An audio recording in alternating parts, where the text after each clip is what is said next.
Ang kwentong ito ay hango sa totoong buhay. Karanasan ito ni Kimbo. Taong 1980, Nabhang, Negros Oriental.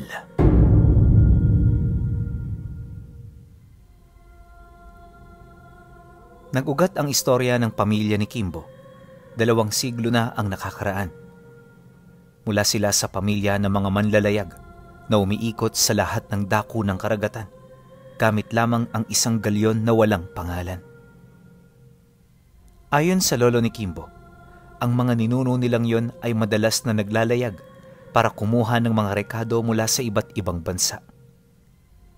Ito ang nalalaman ng karamihan, pero hindi nila alam na kalakip ng pangunguha ng mga rekado ay ang paghahanap ng kanilang mga ninuno ng mga kakaibang nilalang mula sa iba't ibang dako. Kabilang sila sa mga unang antingero na nagtatangan ng mga sinaunang mutya na may hindi masukat na abilidad. At para mapanatiling buhay ang mga ito, sinusubukan nila ito sa iba't ibang nilalang na kanilang natatagpuan. Ito ang pamamaraan ng kanilang panunubok upang matuklasan pa ang mga kakaiba nitong abilidad. Subalit dumating ang araw na bigla na lamang itong umuwi nang wala pa sa plano. At nung matuklasan ito ng kanilang mga kadugo, nasipat nila ang kagimbal-gimbal na sitwasyon ng mga antingero. Dinapuan ito ng isang nakakamatay na sakit at para wala na rin itong mahawa, sabay-sabayang mga itong nagpalamon sa dagat. Magmula noon, ang kwento tungkol sa kanila at sasakyan nilang galyon ay unti-unti nang nakalimutan sa paglipas ng panahon. At sa pagsapit ng taong ito, tanging sa pamilya na lamang nila Kimbo, umiikot ang kwento. Maraming dahilan kung bakit sa Negros sila nanirahan. Una, ito ang lugar ng kanilang mga ninuno. At ikalawa, pinaniniwalaan nilang sa lugar na yon inilibing ang galyong pagmamay-ari ng mga ninuno nila. Wala silang ideya kung papaano yon nangyari, pero yon ang alamat na pinagpasapasahan ng mga matatanda sa kanilang angkan. Dahil sa mga ganong kwento, maaga pa siyang namulat ukol sa istorya ng hiwaga at lihim na karunungan. Sa edad niyang 19 anyos, kasakasama siya noon ng kanyang ama sa pangangalap ng mga agimat tuwing Semana Santa. Ayon sa kanya, na sa kabuuan ng taon, yun lang ang linggo na nagpapalukso sa dugo niya. Bukod kasi sa pagbabakasakali, punong-puno rin siya ng pag-asa na balang araw, makukuha rin niya ang para sa kanya. Yun nga lang, sa loob ng 5 taong pangangalap, wala pa siyang nakukuha. At sa pagkakataong yon, tanging ang mga usal at aral ng libreta ang pinanghahawakan niya. Mabababang kaalaman man ito kung maituturing, hindi pa rin siya nawawala ng pag-asa. Naniniwala siya na merong inihahanda ang tadhana para sa kanya. Ano man yon, paniguradong naiiba ito sa lahat, kaya naman kahit wala nang hinaharap sa ganoong larangan, pilit siyang nagpatuloy. Hanggang sa dumaan ang mga buwan, at ang mga buwan ay tuluyang naging taon. Sa pagtungtong ng buwan ng Marso ng taong nabanggit, naging abala itong si Kimbo sa bundok na pinagsasakahan nila ng mais. Yon ang pangunahing hanap buhay ng pamilya, kaya kapag hindi pa sumasapit ang Semana Santa, dito nila ibinubuhos ang halos kabuuan ng oras nila. Wala naman yung problema para kay Kimbo. Gawa nang naibibigay nito ang mga pangangailangan niya. Isang hapon, pagkatapos ng gapasan ng mais, dumating ang kanyang ama sa kanilang bukid. Nasa kasagsagan siya ng pagsasako noon ng mga bunga nito, kaya hindi niya yun gaanong napansin. Ayon sa kanya, nakita niya lang ito nung nakapasok na ito sa loob ng kubo. Kaya naman pagpang-abot ng kanilang mga tingin, hindi niya maiwasang magulat. "Oh, Tay, magandang hapon. Kinabahan ako sa inyo. Akala ko kung sino eh." Bungad na wika niya rito. Nang marinig naman yon ng tatay niya, Sa halip na ngumiti ito sa biro niya, nanatili lang itong nakasimangot. Wala siyang ideya kung bakit yun ganon, pero isa lang ang nasisiguro niya, at yun ay meron itong dalang masamang balita. Maya-maya pa, bigla na lamang itong sumagot sa kanya ng, "Bilis-bilisan mo ang pagtatrabaho, anak. Dahil mamayang gabi meron tayong pupuntahan. Napapanahon na para iahon ang mga kagamitan." Pagkasambit nito ng mga kataga, agad nitong inilahad ang kasalukuyang sitwasyon ng kanilang pamilya. Ayon sa kanyang ama, marami itong hindi nasabi sa kanya, kaya inaasahan na nito na mabibigla siya.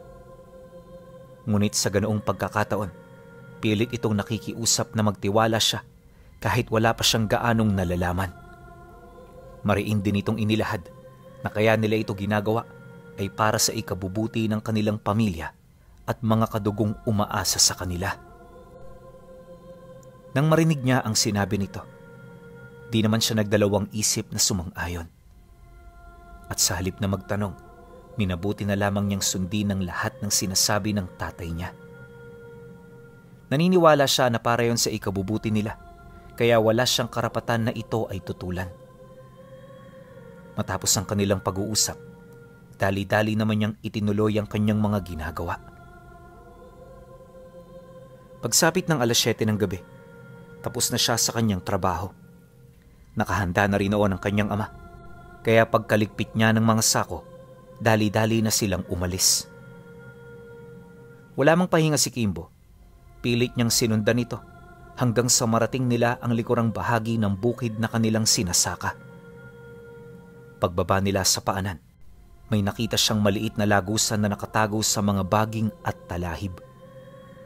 Nagkalat din sa lugar ang pugad ng iilang uri ng makamandag na ahas na ayon sa tatay niya, yon ang nagsisilbing bantay ng lagusan. Paggapang nila sa looban nito, gulat na gulat naman siya nang mapansin niyang hindi sila pinansin ng mga ahas sa paligid. Minsan nga sumasagi yon sa kanyang balat, pero nakapagtatakang hindi ito nanunuklaw. Nakakabahala man ang ganoong sitwasyon, pikit mata niyang sinunda ng kanyang ama hanggang sa nakatagos na sila sa kabilang bahagi ng lagusan. At sa pagmulat ng kanyang mga mata, nakita niya ang galyon na minsang sinakyan ng mga ninuno nila. Sa estado nito mukhang hindi na yon mapapakinabangan, pero nakapagtatakang buong-buo pa rin ito. Kapansin-pansin din ang gintong estatwa sa pinakaunang bahagi ng galyon na halos malaglag na. Matapos naman niya yung masilayan, dito na nagsimulang magsalita ang kanyang ama. Ayon dito, ang ninuno nila sa ika-7 henerasyon ang kumuha nito sa laot at ang naglipat nito sa bundok. Kaya ito naging posible ay dahil sa mutya ng lupa na pagmamay-ari nito.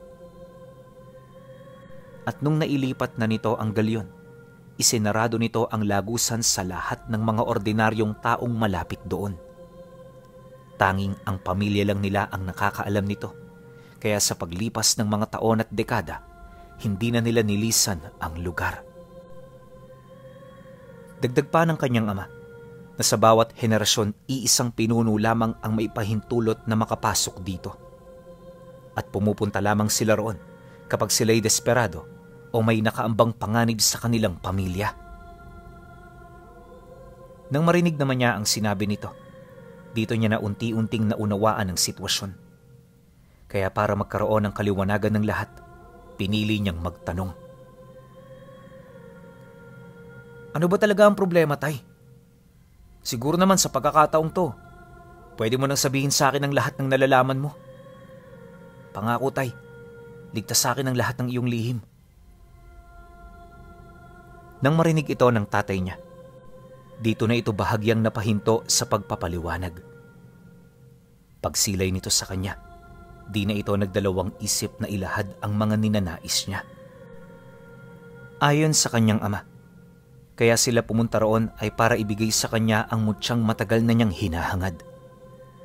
Dagdag pa nito na, kaya nila ito gagawin ay dahil sa nakaambang panganib sa kanilang angkan. Dahil sa sinabi nito, dito na siya nagtanong ng nagtanong pa. Alam niya na malalim ang dahilan ng tatay niya, kaya naman may kutob siya na hindi ito basta-bastang mailalahad sa kanya. Kaya naman sa pagpapatuloy ng kanilang pag-uusap, sa paksang yun lang umiikot ang lahat hanggang sa malaman-laman niya ang tungkol sa lahi ng mga gabunang unti-unting pumapatay sa angka nila. Pagtatapat pa ng kanyang ama na ilang taon na nilang iniiwasan ang mga nilalang, ngunit sa kabila nito patuloy pa rin sila nitong nasusundan. May mga kadugo na rin silang pumanaw dahil lamang sa pakikipaglaban. Ang kaso walang nagtagumpay sa hanay ng mga kadugo nilang antingero hanggang sa tuluyan na yung malipol. Pagbagsak ng unang depensa ng angka nila, doon na sila naalarma. Naging madalas na ang pagbisita nila noon sa galyon para kumuha ng mahihiwagang armas. Pero sa oras na hinahawakan nila ito, hindi yun nagkakaroon ng bisa. Piling mga tao lamang ang nabibigyan ng pagkakataon, kaya hindi sila makapaglikha ng pangkat na sisiil sa panig ng kanilang kalaban. At ang gano'n nilang kabiguan, ang naging daan upang sila'y magtiis at magtago. Nabanggit din ito sa kanya, na kaya hindi niya yun napapansin ay dahil sa 3 baryo pa lang ang layo nito sa kanila. Pero dahil sa patuloy na pag-usad ng mga ito, araw na lamang ang makapagsasabi sa pagdating ng mga ito. Kaya habang meron pa silang pagkakataon, kinakailangan na nilang paghandaan ang nalalapit na panganib. Matapos nitong makapagsalita, kahit papaano naunawaan na niya ang sitwasyong kinakaharap nila. Bagaman mahirap paniwalaan ang ganoong kwento, hindi niya maipagkakaila na totoo ito. Bukod kasi sa galyon na nakikita mismo ng kanyang mga mata, saksing buhay din siya sa agimat at mga mutya ng kanyang ama. Hindi ko ito magagawa ng ako lang, anak ko. Bibilang na lamang kami sa iyong mga daliri. Kaya inaasahan namin na makakatulong ang pagpapunta ko sa iyo rito. Tayo na. Pumasok na tayo. Huwag kang matakot, anak ko. Sapagkat ang galyong ito ay kaisa ng ating lahi. Wika ng kanyang ama matapos nitong mailahad ang mga bagay-bagay sa kanya. Nang marinig niya ang sinabi nito, napatanong lang naman siya habang pinagmamasdan ang napakalaking galyon na nasa harapan niya. Kahit ito ay lumang-luma, hindi may pagkakaila na napreserba ng lugar ang minsan nitong tinatangang ganda. Makalipas pa ang ilang minutong pagmamasid, nagdesisyon na silang pumasok sa loob. Maya-maya pa, nang buksan na ng tatay niya ang pinto, bumungad sa kanya ang mga banga at mga kagamitang ilang dekada na ang tanda. Nagkalat din sa paligid ang mga barya-baryang ginto, kalakip ng mga antigong gamit na sinamsam sa ibang mga bansa. Ayon kay Kimbo, maraming katangi-tanging bagay ang kanyang nakita sa galyon. Pero ang pinakapumukaw sa kanya ay yung 9 na kabaong na punong-puno ng mga itim na lupa. Base sa kwento ng kanyang ama, dito inilibing ang 9 na ninuno nilang nagsilbing pundasyon ng unang henerasyon. Dagdag pa niya na, maliban sa mga kabaong, nakita rin niya ang mga sinaunang sandata na merong kakaibang wangis at korte. At sa pagpapatuloy ng kanyang pagmamasid, tanging pagkamangha ang kanyang naramdaman. Ilang minuto pa ang lumipas, narating nila ang pinakaitaas nito, kung saan dito niya nakita ang ibang mga kayamanan na naiwan ng kanilang mga ninuno. Ang kaso lang, kahit gustuhin niyang buksan ang mga ito, hindi siya pinahintulutan ng kanyang ama. At sa halip na maglibot pa sila, pinili nitong paluhurin siya upang basahan ng ritual. Tumagal ito ng halos ilang minuto bago siya nito lagyan ng uling sa noo at sabuyan ng langis na kasing bango ng bulaklak.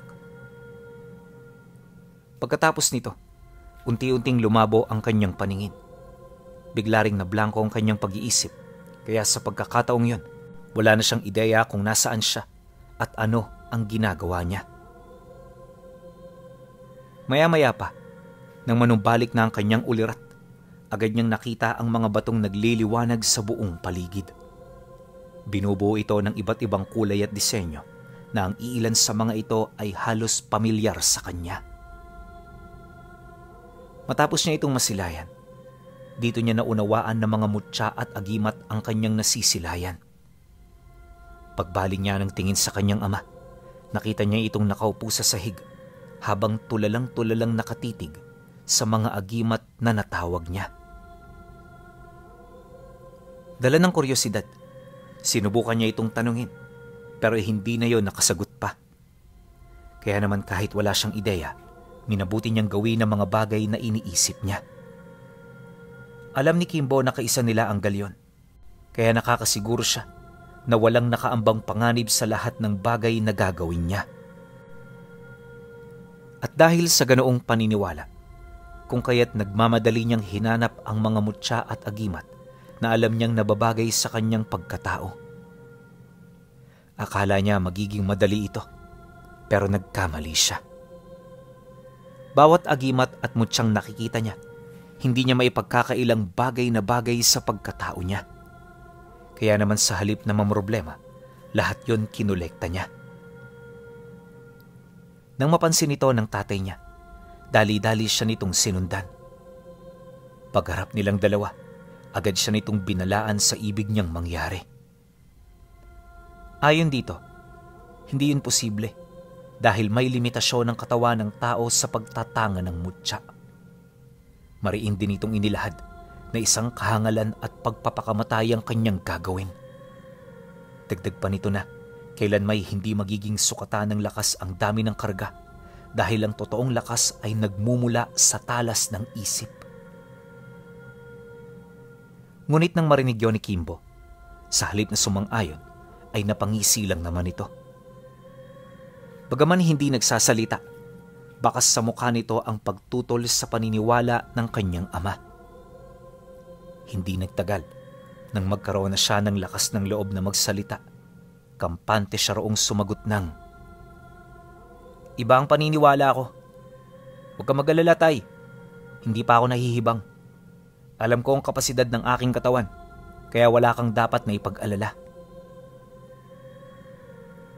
Pagkasambit niya ng mga kataga, unti-unti niyang ipinikit ang kanyang mga mata upang humingi ng gabay sa mga ninuno nila. Alam niya na sa pagkakataong yon ay may basbas ng mga ito ang kanyang ginagawa, kaya lahat ng kilos niya alam niyang naaayon at nasa tama. Matapos naman niyang mailahad ang kanyang saloobin, di na siya nagdalawang isip na ipagpatuloy ang pagdarasal sa mga agimat at mutyang nagpakita. Nang makumpleto niya na ito, pilit niya itong pinag-isa hanggang sa makabuo siya ng isang kakaibang medalyon. Ayon sa kanya, bilugan ang disenyo nito.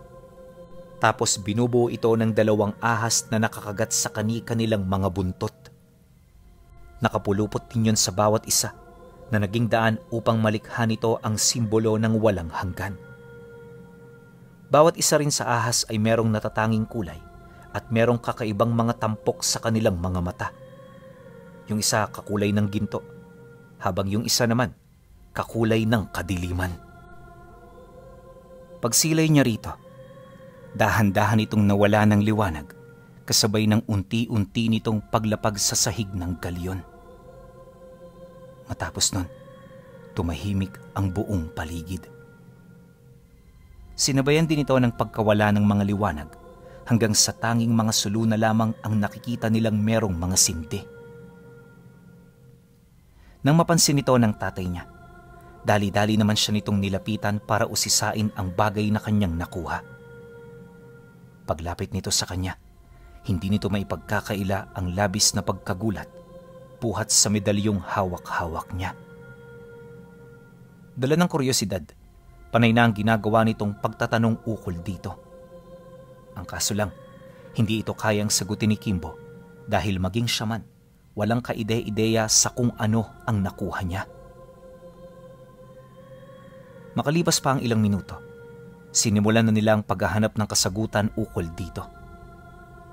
Maingat nilang hinalughog ang galyon sa paniniwalang may makikita silang teksto na makapagtutukoy sa kung ano ang nalikha niyang gamit.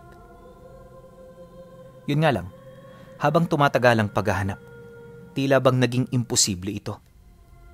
Akala nila noon, wala na yung pag-asa. Pero hindi nagtagal, naisip niya na baka naroon sa mga kabaong ang kasagutang hinahanap nila. Kaya naman kahit bawal, nagdesisyon siyang buksan ang mga ito. Pagsipat niya sa loob, dito niya nakita ang mga labing hindi naaagnas. Lahat din ng karga ng mga antingerong nakita niya, pawang hindi naapektuhan ng dasal sa ginawa niya. Dala ng kuryosidad, muli niya itong tinawag sa pagbabaka sakaling mapag-iisa niya pa ito. Ang kaso kahit anong gawin niyang dasal, hindi niya kayang buhayin ang mga mutya hanggang sa magpasya na lamang siyang itigil ang kanyang mga ginagawa. Napagtanto ni Kimbo na maaaring may Panginoon pa ang mga ito, kaya hindi yun sumasagot sa kanyang mga pagtawag. Dahil dito, hinayaan na lamang niya ang mga mutya. At bilang respeto sa kanilang mga ninuno, ibinalik niya sa dati ang estado ng mga kinahihimlayan nito. Ngunit sa kabila ng mga nasilayan niya, hindi pa rin siya natinag sa paghahanap hanggang sa nabuksan na niya ang ika-7 nicho. Pagsilip niya sa loob, doon niya nakita ang isang kakaibang libro na hawak-hawak nito.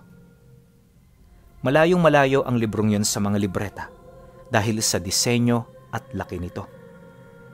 Alam rin niyang hindi ito naglalaman ng mga lihim na karunungan dahil sa itsura nito parang talaan lang yon ng mga impormasyon. Kaya naman kahit walang permiso mula sa kanyang ama na kunin ito, dali-dali niya yung hinugot. Paghawak niya sa libro, dito niya nakita sa pinakaunang pahina ang guhit ng isang medalyon na kahalin tulad sa medalyong nakuha niya. Nang masipat niya ang bagay na yon, mabilis niyang tiningnan ang bawat pahina hanggang sa paunti-unti naunawaan na niya ang bisa nito. Base sa teksto, ang medalyon na kanyang nakuha ay ang unang medalyon na tangan ng pinakaunang antingero sa kanilang angkan. Napakamakapangyarihan ito at halos walang aral ng kaliwa ang may kayang pumatay dito. Nabanggit din sa teksto na hindi na yon naipasa sa kanilang mga kadugo magmula noong napatay ang pinakaunang antingero sa kanilang angkan. Nang mabasa naman yun ni Kimbo, dito niya pinag-aralan ang lahat ng abilidad nito. Base sa kanyang mga nakita, walang sariling abilidad ang medalyon. Nakadepende ang lakas nito sa imahinasyon ng antingerong gagamit dito. Nabasa rin niya na lahat magagawa nito kahit ang paggamit ng lihim na karunungan ng kaliwa. Dahil sa bagay na yon, medyo nakaramdam siya ng kilabot. Hindi naglaon. Nang mabasa at maunawaan na niya ang lahat ng nilalaman nito, kusa niya yung binalik sa loob ng kabaong. At nang maisara na nila ito, hindi niya na piniling gambalain ang iba pang mga nichong hindi pa nila nabuksan. Matapos nun, nagmamadali na silang bumalik sa lagusan kung saan sila nagmula. Dumaan ang mga araw, nanatili si Kimbo sa kanilang tahanan para magmasid. Bawat lugar na itinuro ng tatay niya, maigi niyang pinag-aralan hanggang sa dito na niya masilayan ang mga nilalang nakakarating pa lamang. Nang masipat niya ang grupong yon, nakaramdam siya ng takot kasi yung mga presensya nito talaga namang napakabigat. Nabanggit din sa kanya ng mga kadugo nila na sinubukan na nila itong tambangan sa mga daang nagdudugtong sa baryo nila pero hindi nila ito nagawang mapigilan. Nang marinig naman niya ang tungkol dito, sinikap niyang magsanay ng magsanay upang maging pamilyar siya sa abilidad ng kanyang mutya. Sa loob ng 1 linggo, dito niya na nagamit ang iilan sa mga kakayahan nito. Ayon kay Kimbo, na noong mga panahong hawak niya ang medalyon, pakiramdam niya isa siyang bathalang kumokontrol sa lahat ng elementong umiikot sa mundo. Dagdag pa niya na, magmula noong nagamit niya ito, hindi na siya nakaramdam ng kahit na anong pagtitiis o kalungkutan. Naging maginhawa ang buhay niya at nalayo siya sa anumang uri ng karamdaman. Mas lalo rin siyang lumakas kasabay ng biglaang paglaki ng kanyang katawan. Matapos ang isang linggong pagsasanay, dito na nagsimula ang unang pagpaparamdam. Kinaumagahan kasi nun, nabuo na ang pamilya ng mga gabunan na naghahanap sa kanila. Kaya naman na makumpleto na ang grupo, di na ito nagdalawang isip na sumugod at pumatay ng kanilang mga kadugo. Dagdag pa ni Kimbo na, noong mga sandaling yon hindi niya inaasahang magsasagawa ang mga ito ng malawakang pag-atake. Maging ang mga magulang niya inakalang magmamasid muna ang mga nilalang, kaya naman hindi sila gaanong naalarma. Pero pagtungtong ng hating gabi, laking gulat na lamang nila nang bigla itong sumalakay. Para itong bagyong dumaraan sa ibabaw ng kanilang mga bahay, kaya naman nang marinig nila ito, bigla silang nabulabog. May mga kasamahan na sila noong naunang dumipensa sa labas, pero lahat yun madaling nadagit ng mga gabunan.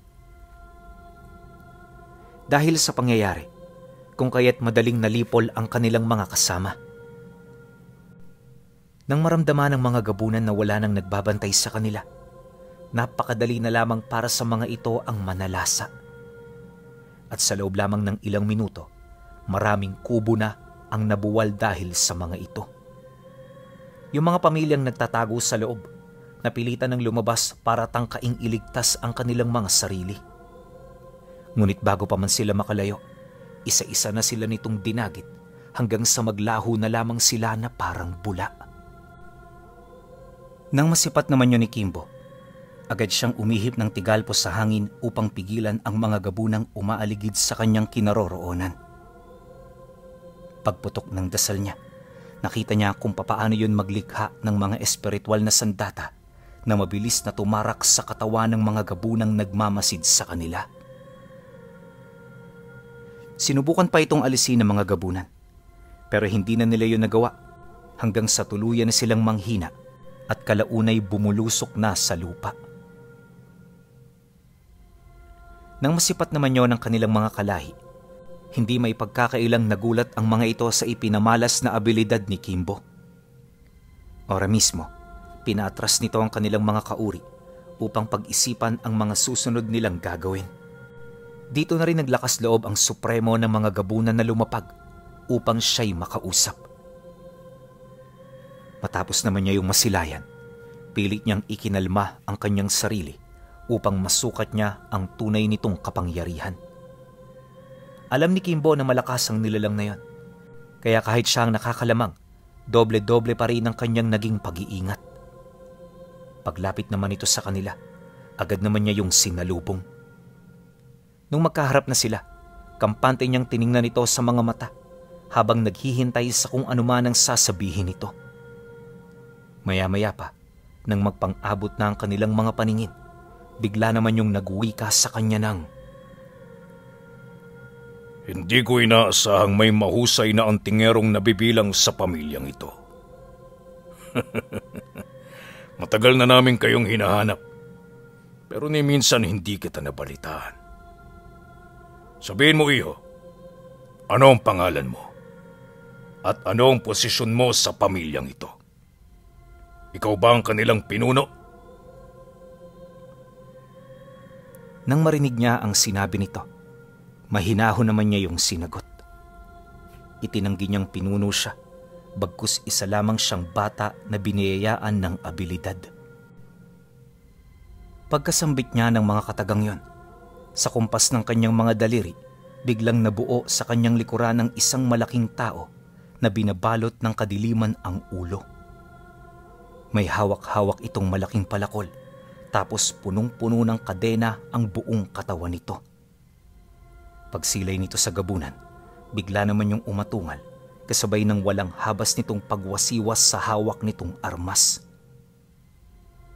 Nang masipat naman yon ng Supremo, pilit naman itong sinalag ang mga atake nito, pagpapakita na hindi yun papantay sa antas niya. Ngunit sa pagpapatuloy ng pagbubuno nila, napapansin na ng nilalang na yon ang tila bang pagbuka ng mga puting pakpak sa likod nito.